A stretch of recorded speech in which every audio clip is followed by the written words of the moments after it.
Hello and welcome to Paradox, Untold Stories from Athletic Directors with Dr. Danielle Lapointe and Dr. Dustin Smith. We have some crazy and unique stories for you, which are made possible by our sponsor, Wall of Fame.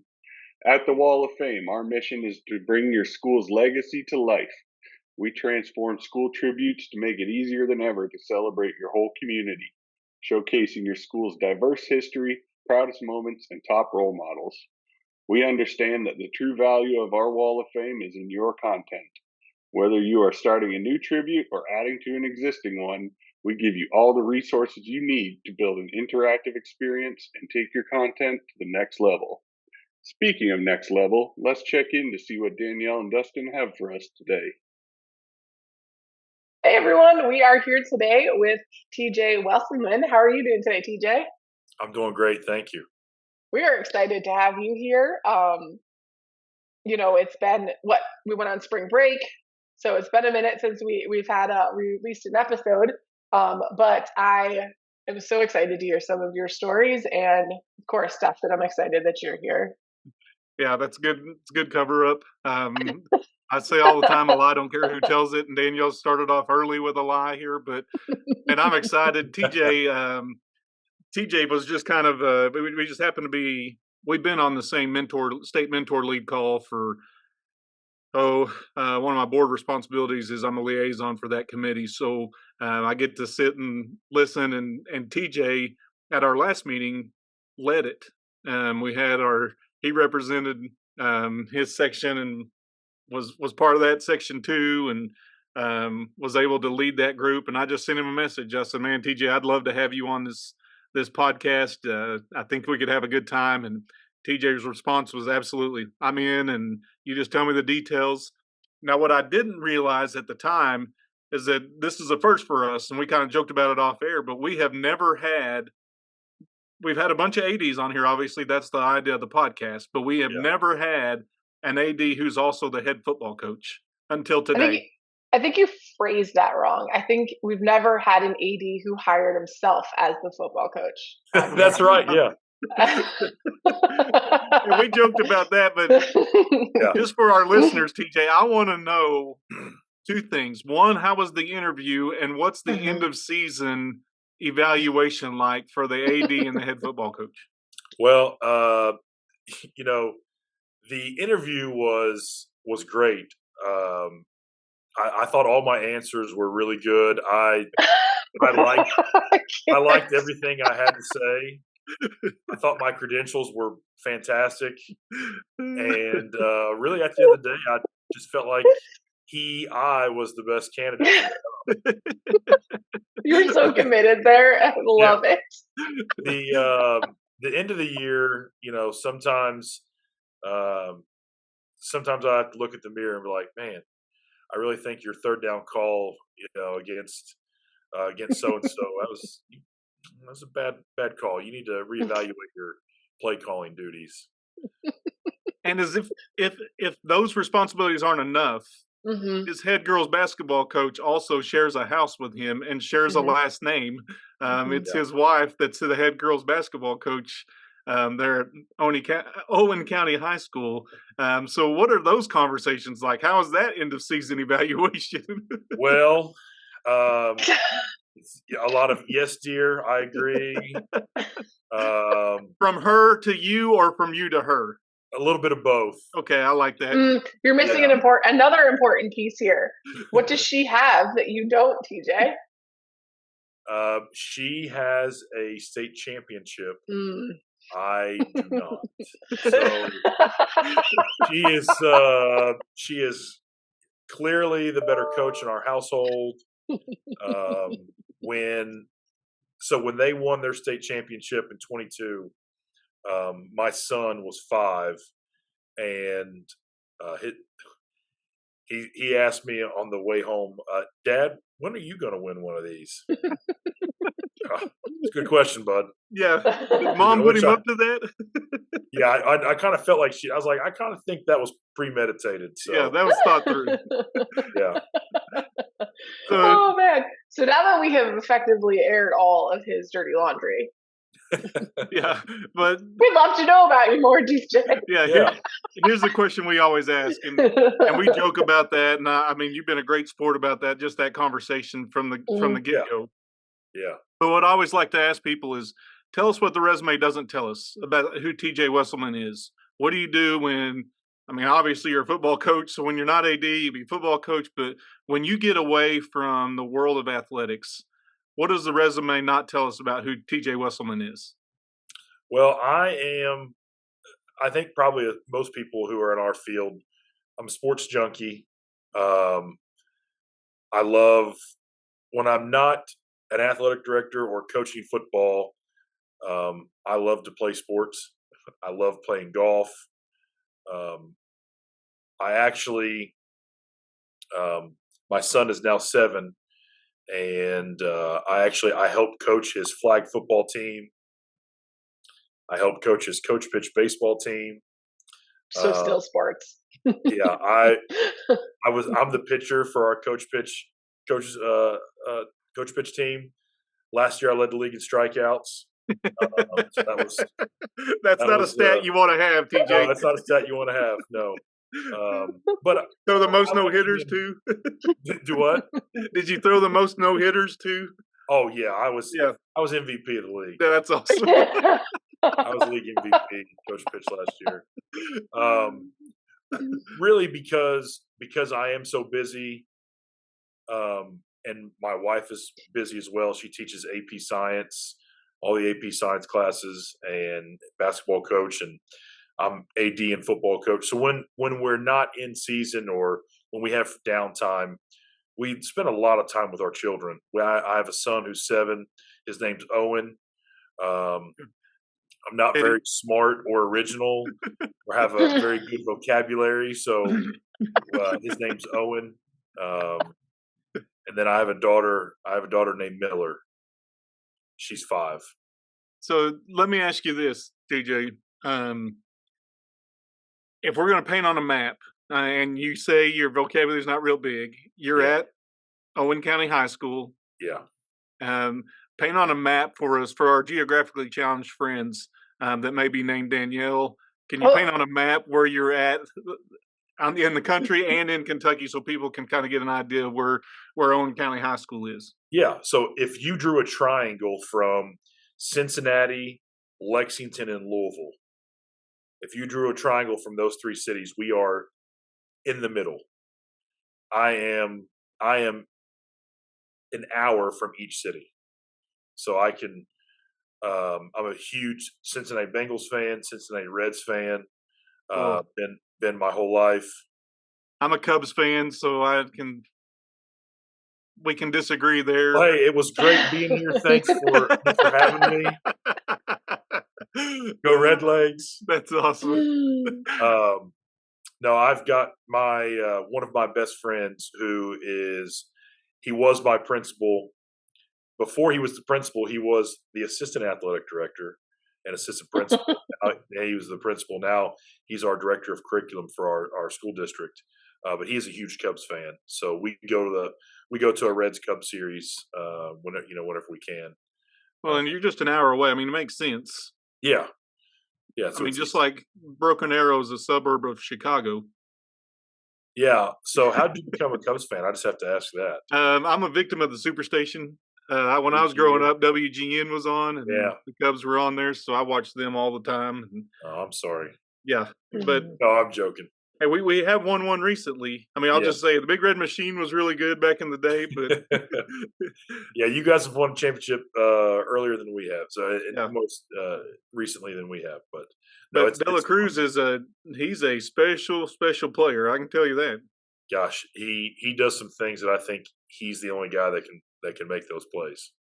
No question. But we can talk about the Red Legs. I can talk baseball all we wanted, but you graduated from Owen County. So you are returning at your alma mater. We've had several ADs who have done that are serving at their alma mater. So how was that transition going back and ended up leading the program that you were part of? So when I was in college, my last year of college, my football coach had actually kind of hooked me up with and gave me some contact info of a football coach in the area where I went to college. I went to a small college in Barberville, Kentucky, called Union College.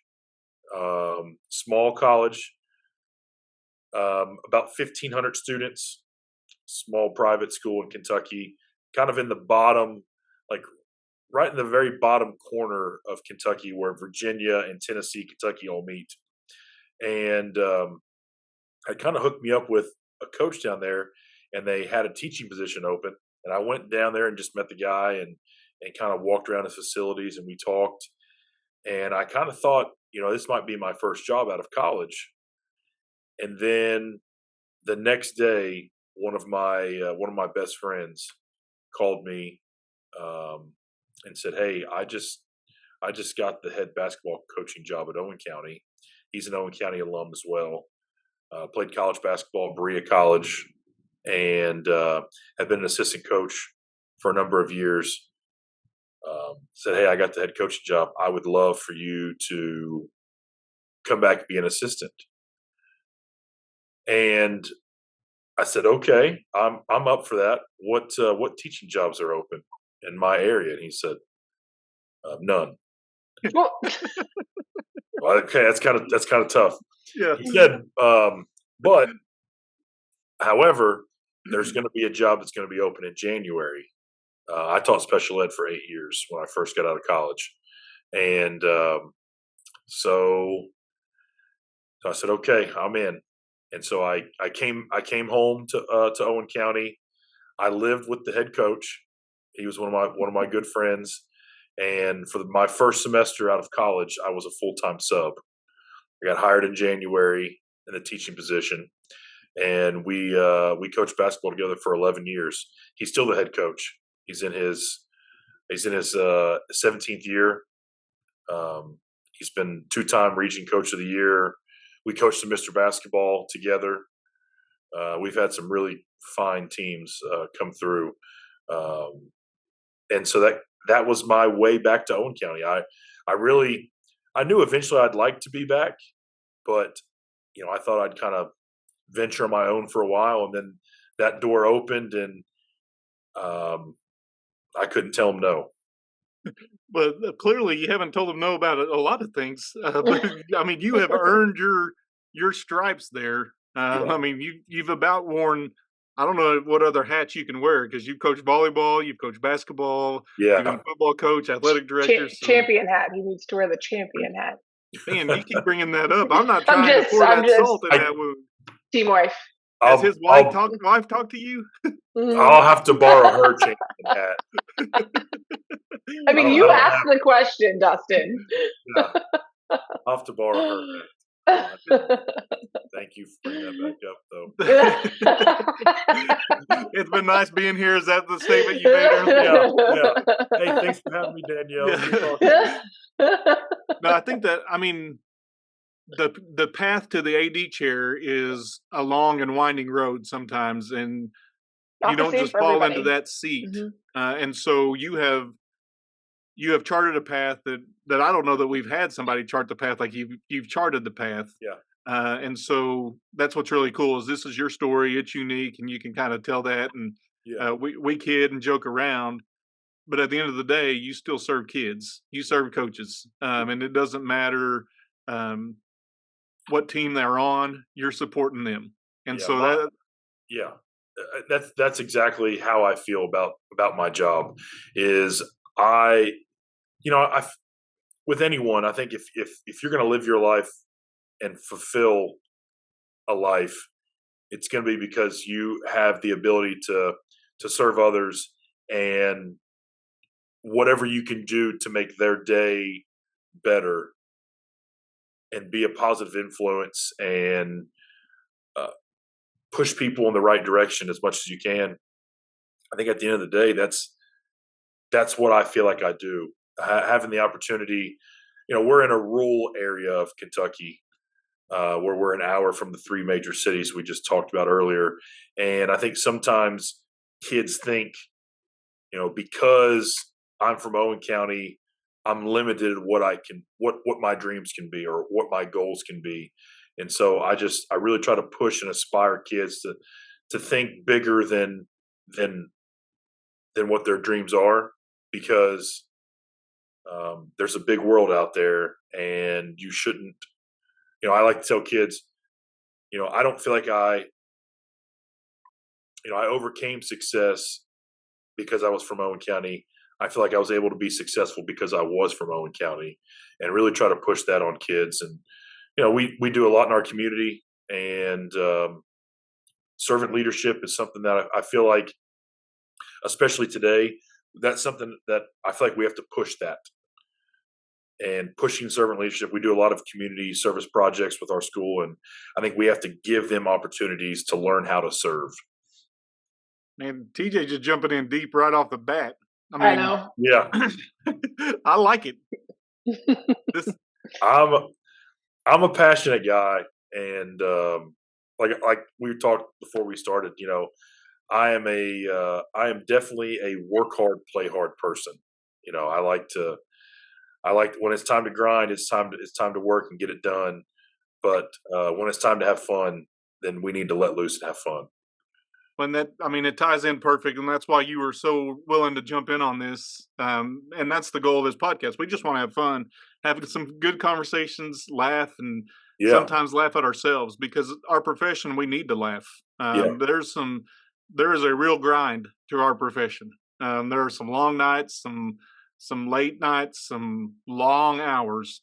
But at the end of the day, we still get to impact kids' lives. And while we do that, we might as well have fun doing it. And that's why we wanted to have this podcast. And so Danielle's favorite part of that is the fact that you say you like to play hard. And so part of that playing is we've got stories. And you've kind of teased us with some of your stories and just kind of just introduce them, not much more than a sentence or a statement, to where you're just going to get our gut reaction. So we're going to turn the floor over to you and just let you tell whatever stories you want to, and we'll just react and ask questions as we see fit, whenever it pops into our heads. So I know in your 13 years as an AD, you've had some stories that you've had to deal with. So let's start off somewhere, and let's chase some rabbits.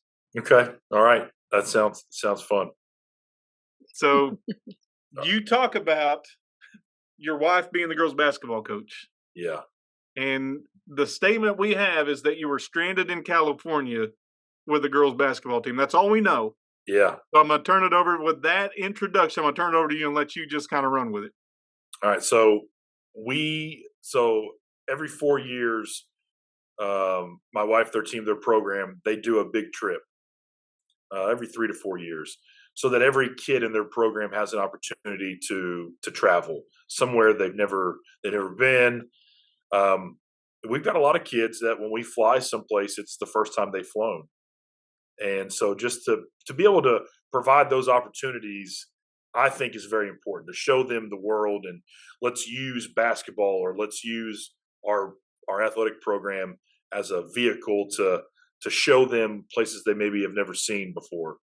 And so we went to California, went to Disneyland, played in a Christmas tournament, and we were flying back on the 23rd of December. And we get to the airport, and we find out that cutting it close right there. I don't even know where this is going, but I'm already stressed out because you're cutting it close. So and there were lots of parents who were back in Kentucky who felt exactly like you, who were blowing up my phone and blowing up my wife's phone, like, what's your all's plan? What are you all going to do? And like, we don't know yet.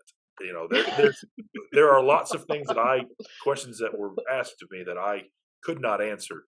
So we get to the airport because there was a storm. That's when you say, I don't know, I'm just a football coach.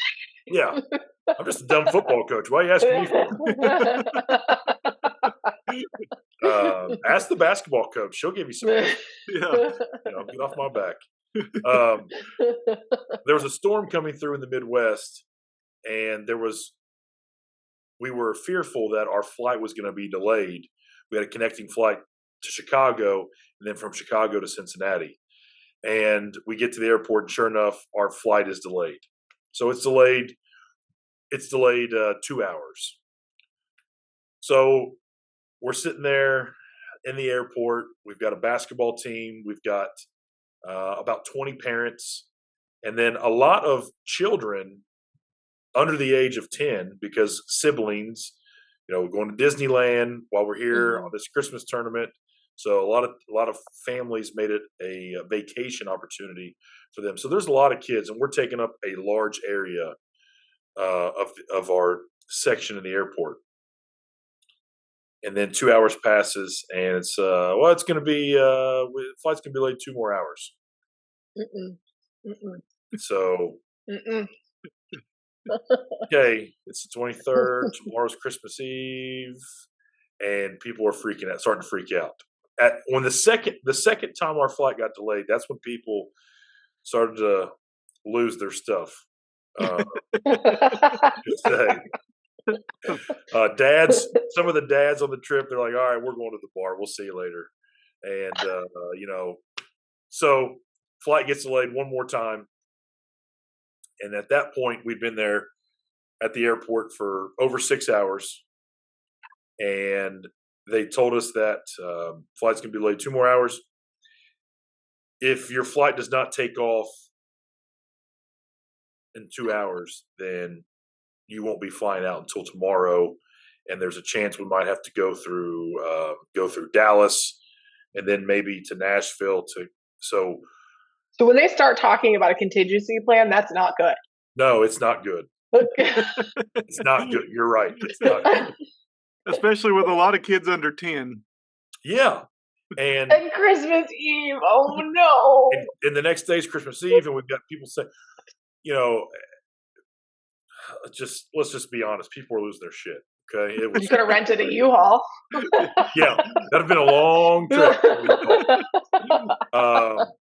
So our flight takes off at around 9 p.m. and we get on the flight and we fly to Chicago, knowing that our connecting flight we've already missed, but we feel like if we can make it to Chicago, we're closer than we are being here in LA. So we decide to get on the flight, and we go and we land in Chicago. When we land, the assistant coaches are all on the phone trying to find hotels that are close to the airport to get enough rooms for the team. By the time we get on a shuttle and get to the airport, we're ordering pizza for the kids. There's one pizza place in Chicago on the 23rd that's still open at midnight. So they order pizza. We get to bed around 1. I get up with some of the dads around 6, and we go back to the airport to rent vans to drive from Chicago to Cincinnati after a snowstorm to get the kids home on Christmas Eve. And we end up, we've got wonderful support from our families and our community, and they bought the vans, rented the vans to be able to get us home, not knowing if they're how long of a drive is that actually? From Chicago to Cincinnati on a normal trip is around 3.5 hours, and after a snowstorm, it ended up taking us 5. So, and I was one of the drivers for that. It was crazy. So, we made it back to Cincinnati on Christmas Eve around, I guess it was probably around 4 in the afternoon. And then you still had an hour drive back to Owen County. So I forgot about this till we just brought this up. We get to the airport where I had my car dropped off at long-term parking, and we had some really frigid temperatures and cold, and my truck won't start. So they had to Christmas for you. So one of the people who worked there had to bring over and had to jump my truck, and it took like 5 times for it to actually start. It was like below 0 temperatures. It was insane. And then so we finally made it home. Our kids got to bed, and I hope they're not listening, but we scrambled to get everything put together for Christmas the next morning so that Santa Claus showed up. And I was gonna say, I hope nobody on that trip waited to do any Christmas shopping after they got home. if they did, they were screwed. Yeah. So, I mean, this sounds like a National Lampoon's kind of story. Like they should have filmed it with. Yeah. I felt like Clark Griswold. I'm glad I don't have a cousin Eddie, because I'd probably beat the crap out of him if I did. That would have been a long 5-hour trip if cousin Eddie was with you. Yeah. It was a mess. It was wild. So when you drove the van, did you have the kids that were under 10 with you, or were you with the team? So in my van, I had myself, my wife, my 2 children, and we had an assistant coach and 2 basketball players in our van. Yeah. How many vans did you need? 4. I just feel like, no, there's so many things going through my head. Like here in Florida, you have to take like a driver's course, you have to be cleared, and like all that almost just goes out the window to get the kids home. Yeah. And so we have decided that we are no longer going to take cross-country trips the week before Christmas for Christmas tournaments. We'll do the week after from now on. Mm-hmm. Yeah. Good so they can make Christmas without any concern. Yeah. See, I moved to Oklahoma from Arkansas, and they had a rule that you had to have 3 consecutive days around Christmas off. One of those had to be Christmas Day. So they couldn't do anything for 3 days. You pick which that one is, whether the day 3 is Christmas Day, and then you practice on the 26th, start playing tournaments on the 27th. Yeah. Or however you want to do that. But you had 3 days that was mandatory. Everybody had to be off. So it prevented kids from missing Christmas and being part of Christmas, because there are some hardcore coaches that will want to practice on Christmas just trying to play in the tournament. I think that's a really good point, though, of bringing up, like, if you're a newer coach or if you've never had bad luck with like flying, or weather issues, that's just a really good point to talk about, is like before major holidays, you have your kids, out there. You couldn't have done nothing differently. You couldn't have planned for anything differently. It's just the way it worked, and like it's a consideration that you definitely need to take into account when booking that stuff. Yeah, and long-term weather forecast. Gosh, no. It was fine in Florida. I mean, California, when you're out there, it was. Yeah, I mean, Disneyland, it's never bad there, is it? No, it was beautiful. So you weren't worried about that. Yeah. So, some of the parents joked and said, "Guys, there's worse places we could be stranded." Right. Trying to make light of it and try to ease some people's some minds. But we had some kids whose parents were in Kentucky, and one girl got a little emotional after like the 3rd flight delay, and started crying, and I'm not going to be home for Christmas, and man, it's going to be okay. So we'll make it work, and I promise you'll be home for Christmas. And not knowing if that was going to be true or not, but luckily it was. We've clearly established you wear a lot of hats. At any point, did you say, I could fly this plane?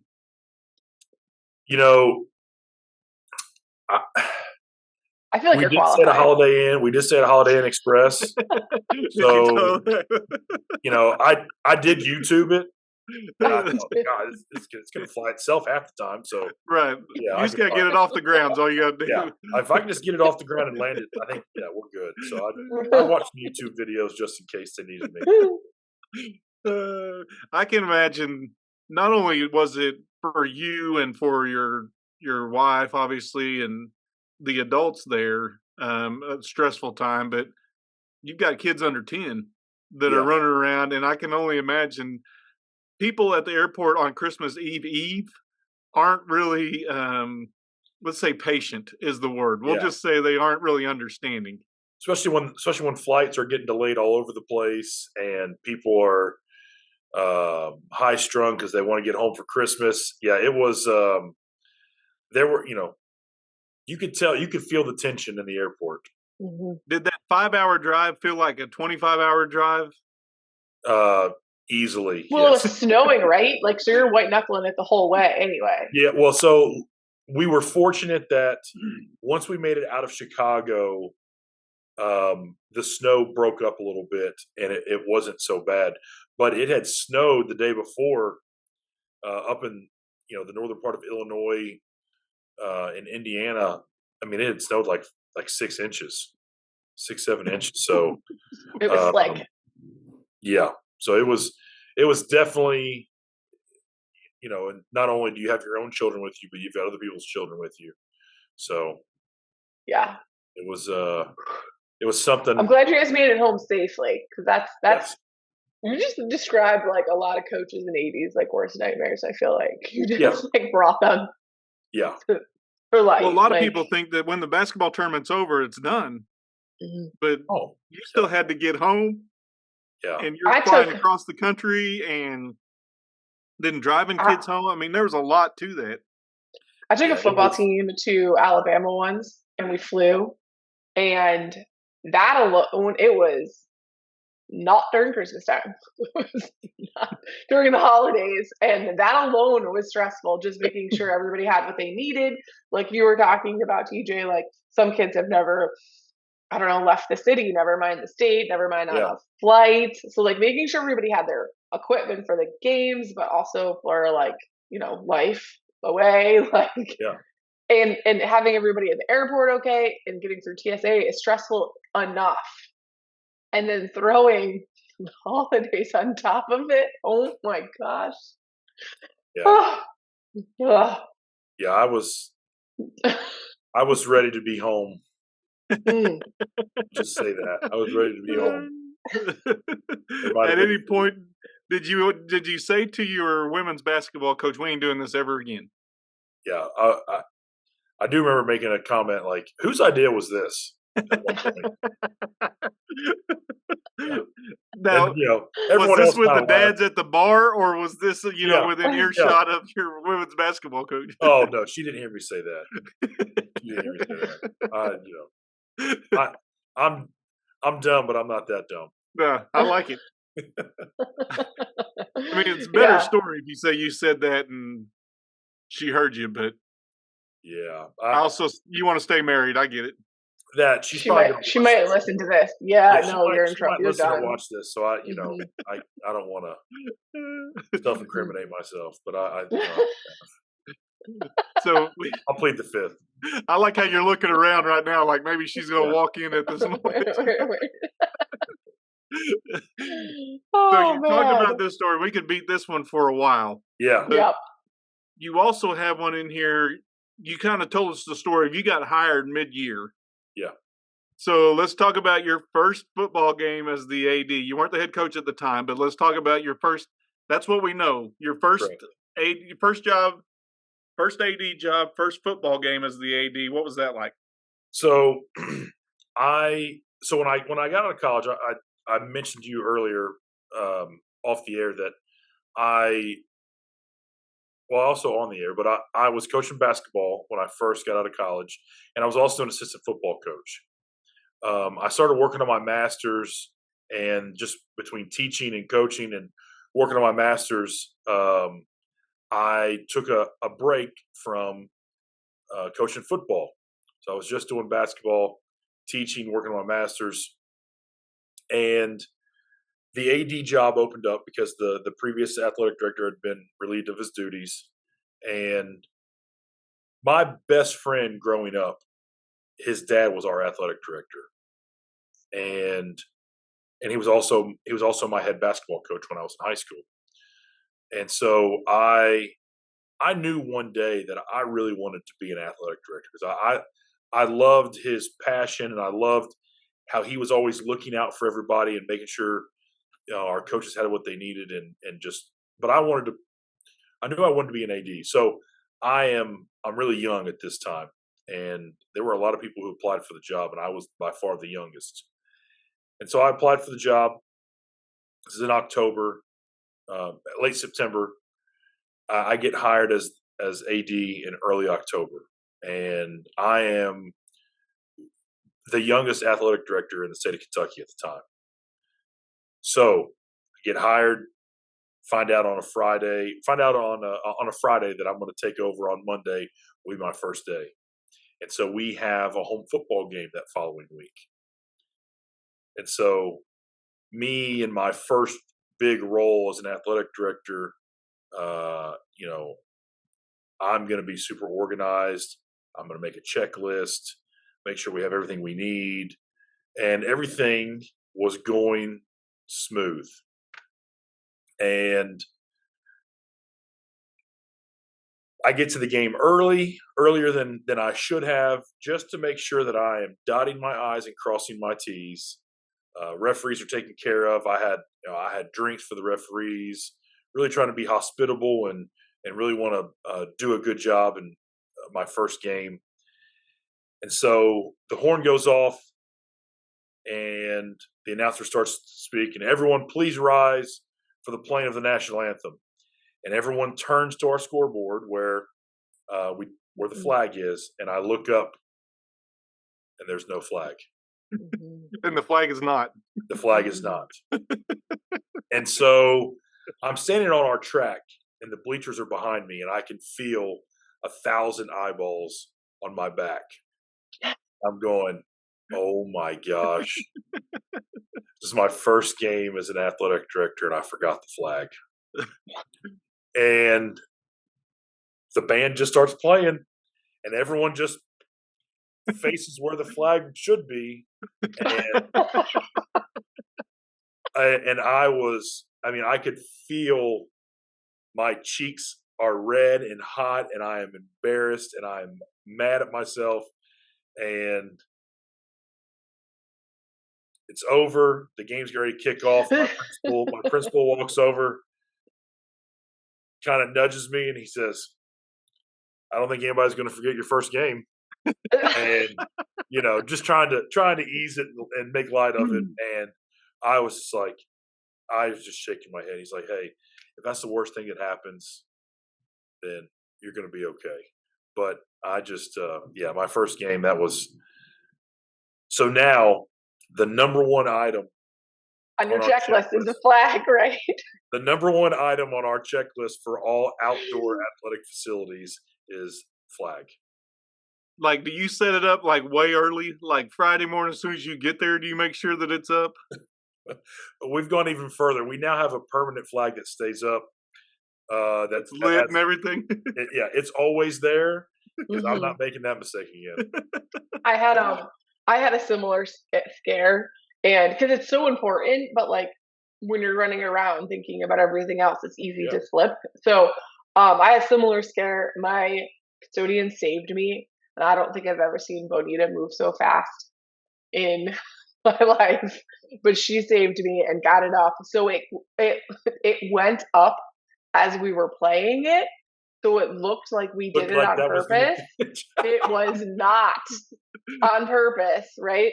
But I went back and did exactly what you did, and the first thing on my home football game checklist, and I loved my checklist. I had it in my back pocket. I didn't really need it most days, but it was like a safety blanket for me. Like I just look at it and be like, boom, boom, boom. I didn't have to think, as like all this commotion's going on. So that it's first thing, cap locks, American flag. I will never.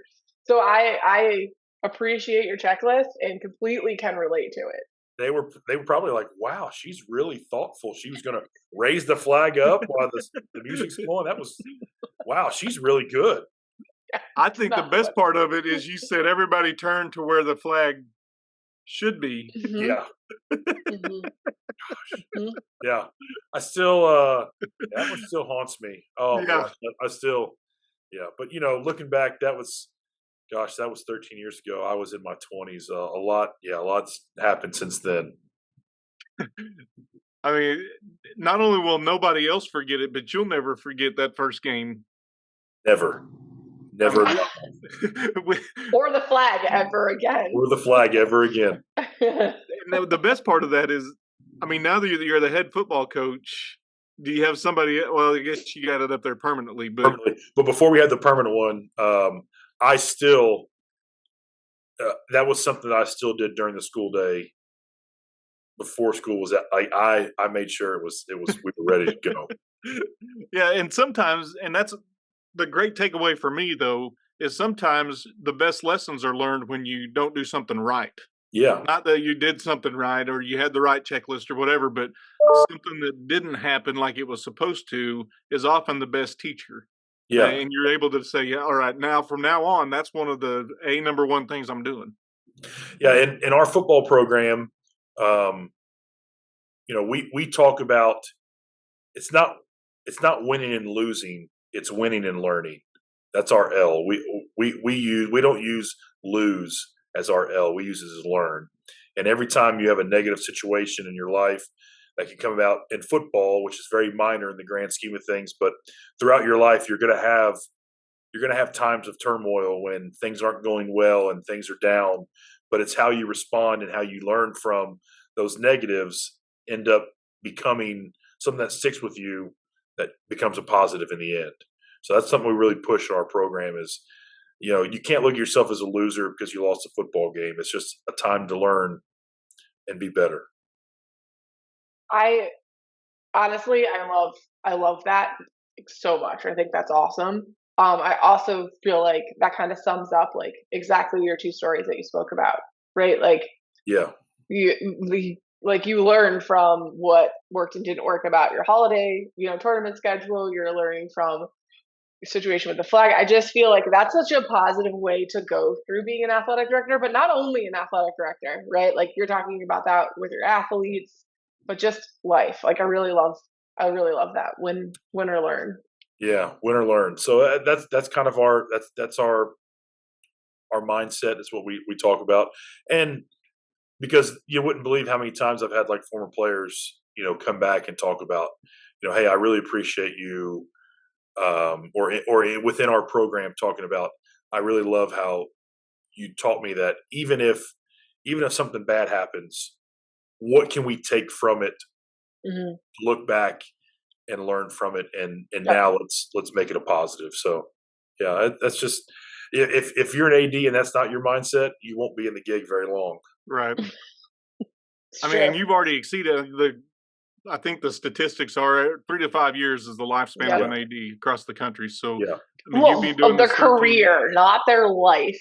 yeah. the lifespan of an AD. Well, yeah, but the way Well, you said it made me seem like I I've either I've either learned that's what we have to be, or I'm just an idiot for keep doing this. We'll One go of with the learn. I mean, you preached that. You yeah. swum around in the deep end a whole lot today, so we want to join in there with you. You've learned, especially after that first one, and for you to still be doing it 13 years later, yeah, um, without the flag there, you've had plenty of opportunities to learn. And yeah, I mean, it started off there, and you such a thing that we take for granted now that the flag's going to be there, but it's not something that you ever take for granted, yeah, because it cost you a moment, and that was probably the longest a I minute was and just saying 14 seconds of the national anthem ever. longest that anthem in song. the history of anthems. Yeah, Oh my gosh. yeah, yeah. Oh man, yeah, I can't forget that one. Well, I want to jump to one more story because Yeah, there's one that really intrigues me yeah. that says the coach got ejected twice during the same game. And I don't know how this happens, but I'm really intrigued to hear the story and the context of this one statement. This is a good one. This is a good one. All right, we are hosting the district tournament championship game in baseball, and we're playing in it against one of our big rivals. And we have an assistant coach who does the book. He's on the bench doing the book. And the umpire made a call that he didn't like. I won't say it was good or bad call, but it wasn't good. And so he starts putting in his 2 cents. And because he's a bench coach, he shouldn't be, communicating with the officials. So he gets tossed. And so he gives the book to another coach. He storms out of the dugout. I'm in the press box when this happens. And so he comes in to get his stuff, and he's taking his jersey off and his coaching top off, excuse me. And he's got his other clothes there. And he changes into a different shirt, puts on a different hat, goes back out of the press box, goes to the other side of the press box, and starts yelling at the umpire again.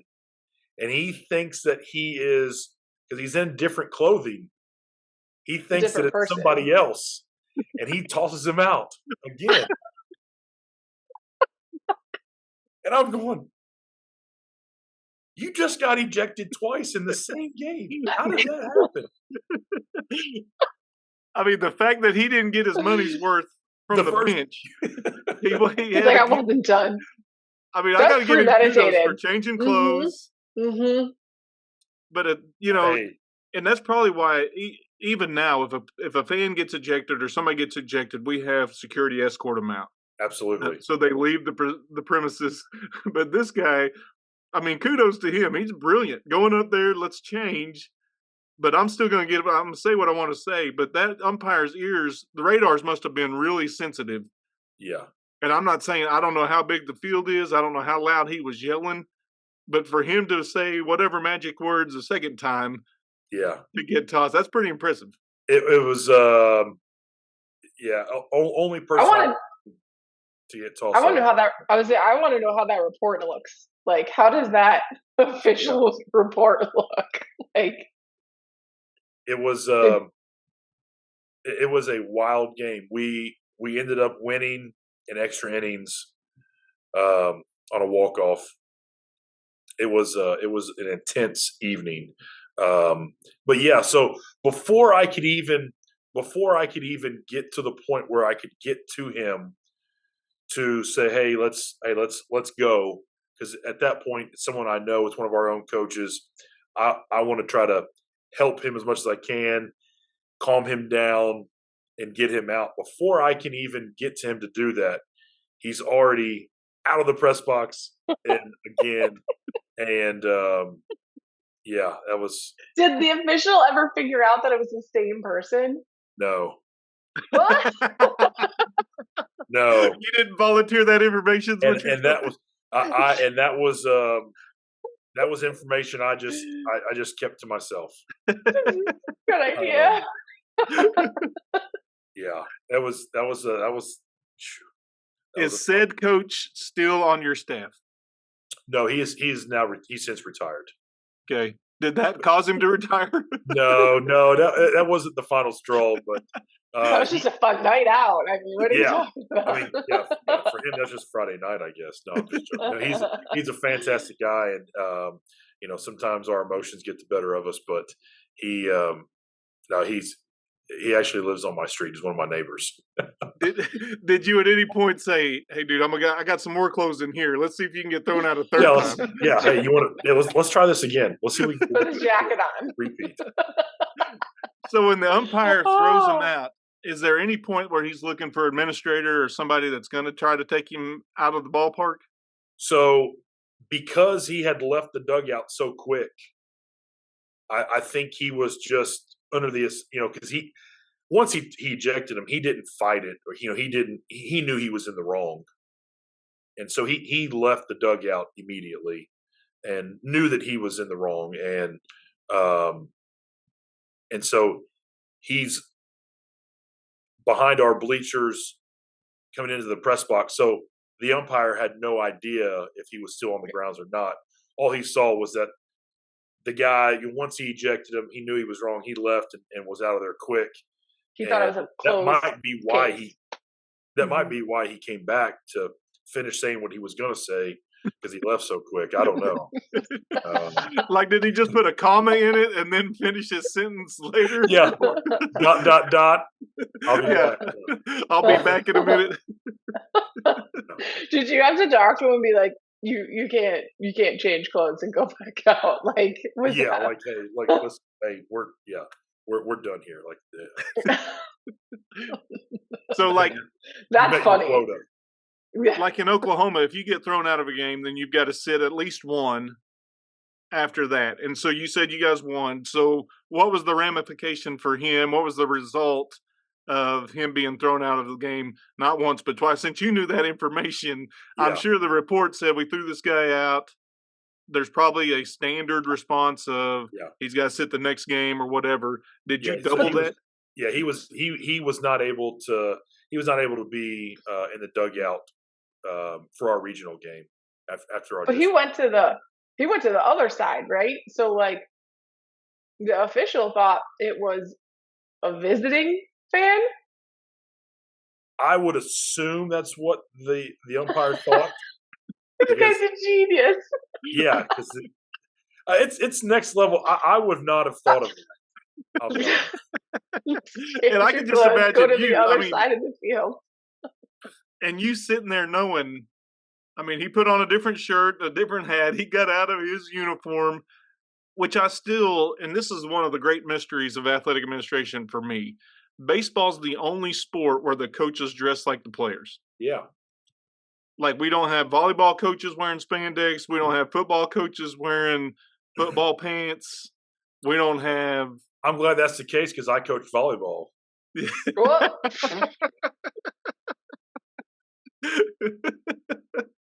I mean, I still don't understand why that's a thing. Why is it a thing that baseball coaches wear? But if you take it away from them, and thank the Lord they don't wear the wrestling singlet, Yeah. those coaches don't do that. But I mean, this is a whole nother conversation. I just don't understand that. But he was savvy enough to say, okay, I'm going to change this. And are you in the same room where he puts on a different shirt and a different hat? Yeah. So at that point, you didn't just say, okay, I'm going to Do help you just think get he's you out going of here? home? Like, do you think he's just I leaving? thought he was. I mean, he came in to change. To change. So, like I said, he got ejected. He left quick out of the dugout. I'm thinking he's coming in. He's taking his top off. His pullover. He's putting on a different shirt. I'm under the assumption, okay, like he's a veteran. He's been around a long time. He knows, never in my mind did ever cross my mind that we're going to go back out and go at it again. So That's awesome. There's no takeaway on this one. This one is just like, this is just awesome. Yeah. Did you hear him say whatever he said? I mean, were you close enough to hear what he said for the umpire to turn around and throw him? No, I was not. So you don't know what he said outside the press box? Yeah. So I'm in the press box. He goes out. I think he's leaving. And then I see the umpire turn to his right towards the visiting side. And I see him again. And I'm going, no way. I thought he was leaving. And I look out and I see him again. And smirking, just smiling. And I'm going, no way. No way. And then he gets tossed. And he comes back in the press box and gets his stuff and goes, all right, I guess I got my money's worth. And he left. So in Florida, you get an official's report when anybody's ejected, right? They have to write it up and do this whole report, send it into the state, send it in to the school. And I just would have gotten so much, joy reading that report. Like, assistant coach ejected, unruly visiting fan ejected. And all along, TJ knows that's the same dude. Yeah. It was in Kentucky. We get a report in Kentucky from our sports associate, our athletic association, and it was I let that second one go. I just think I was at the collegiate level, and we had our sports information director was also the PA guy for a baseball game. And so the umpire made a call at home plate, and I'll kind of use your phrase. I'm not saying it was good or bad, but this guy did not think it was good. And so he gets on the microphone, and the home plate umpire was a graduate of that college where he was the SID and where he was announcing. And he says, how about Northwestern's own blank on the call there? And so the umpire turns around and tosses him. I'd never before seen a PA guy get thrown out. No. But put yourself in that spot. If you're the AD and your PA guy's thrown out, what do you do? Who feels that? But he had the microphone. It's gonna be a quiet game. Say what he wanted to say. And the reason I bring that story up is because he looked at me and said the exact same thing. He said, "Guess I got my money's worth." Yeah, it's got my money's worth. Like, but you put me in a heck of a bind here.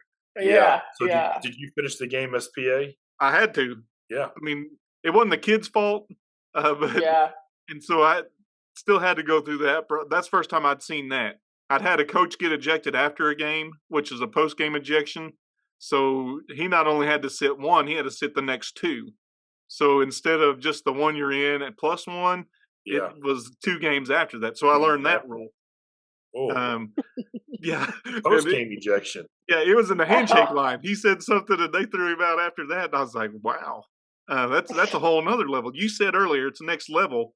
I had never seen somebody get thrown out in a post-game ejection. Wow, that's that actually, that's you just have to laugh, like, oh my god. I mean, yeah, exactly. It's kind of like what you had to do, I'm sure, when you're like, man, that dude got chunked twice. Yeah, and it happened so fast that you didn't even have time to intervene. Like, it was just like boom, boom. It was so quick, and it happened so quick before you could even recognize that okay, this is going to happen again with the same person and the same umpire. Man, I know. You just laugh. I mean, I know. I don't know what to say. I mean, I don't know if the official or the umpire had a short leash, like a really short. If he was just set on go, if that got him to the point where he's just okay, I got to get control of this deal. Yeah. Or just that he was so mad that he turned around and just said, all right, that guy's going too. I heard him chirping. That guy's going. It turns out to be the same guy. I mean, you just got to be sitting up there like, I can't. Yep. You can't make this up. No, you cannot make this up. You're right. Well, I have very much enjoyed these stories. I know you have more, but we should have you back on to tell more of them because I have very much enjoyed hearing your story. Here's what we propose for our next season. We're going to have multiple guests on at the same time. Okay. So like with you, it seems like we almost have multiple guests because you're the football coach and the AD. Yeah. But maybe one we need to have is with the football coach or the AD and the girls basketball coach.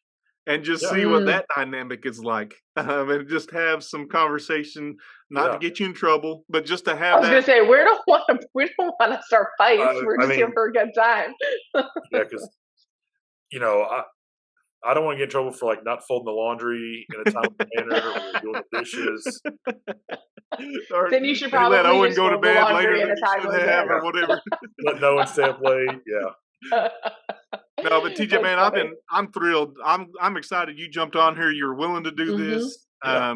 Just a blind email, really. I sat in on a meeting with you, and I'm gonna try to get that guy. But I do want to have you back on here because there's some more stories we need to jump into and we need to talk about. Absolutely. When time allows. But man, I'm thrilled to death you took a chance and jumped on here, and I've enjoyed it. I've had a great time just getting to know you and visiting and laughing at your stories. Yeah, it's been great. I when I got your email, I was kind of blown away. Like, oh wow, just leading a Zoom meeting with the NIAAA kind of led to this, and so it's been a lot of fun. I really after watching and listening to your first episode with Becky Moran, and then with the gentleman from Little Rock. I thought, you know what, this is going to be a blast. So, no, I've enjoyed this so much. When you're an athletic director, the only people who really know what it's like to be in your shoes are other athletic directors, which is why, our state associations are so important, and why our national association is so important, and being involved in that. I'm honored that next week, at our state association conference, I take over as president of our association for a 2-year term. So I'm honored to lead our association, but that's why it's so important, because the only people who know what we do are people who do it, and Right. and we're the only ones in our district that do it. So not a lot of people know the ins and outs of what it's like to be an athletic director. So no, this has been a blast, and um, I would love to be a guest anytime you'd have me. It's been a really good time. Well, I've enjoyed it, and I look forward to meeting you in person. We haven't done that, Yeah, but I'll be in Austin. Um, know some legends from the state of Kentucky, and now I know you. And well, I'll pick your brain about some other suspects, prospects, whatever you want to call them, yeah, in your yeah, area that maybe we could get on yeah, and have a good time with those people that just want to have a good time, and learn from it in that process. You talk about it. You don't take the L for losing. You take the L for learning. And this was an opportunity for us to learn about you, learn about how you see things, and some situations you've gone through. But at the yeah, same time, there are some people in your state, there are some people in your section that you may think, hey, these would be great to have on and great to have a visit with. But if nothing else, I made a connection in Kentucky, and I got somebody that I can bounce some ideas off of and say, yeah. hey, what do you think about this? And so I appreciate your service. I appreciate what you do for our profession, also for coaching football and juggling that as well. So thank you for taking the time to jump on here. It was a blast for us. No, thank you. I really appreciate it. It's been great getting to know you guys, and look forward to seeing you in person as well next year in Austin. And yeah, it's been a great time. That wraps up this episode. Thank you for listening, and thank you to our sponsor, Wall of Fame, who excels at telling your school's stories and supports us in telling ours. Check out the description of this episode for a link to receive a discount on all Wall of Fame products. We are looking forward to the next story and hope you are too.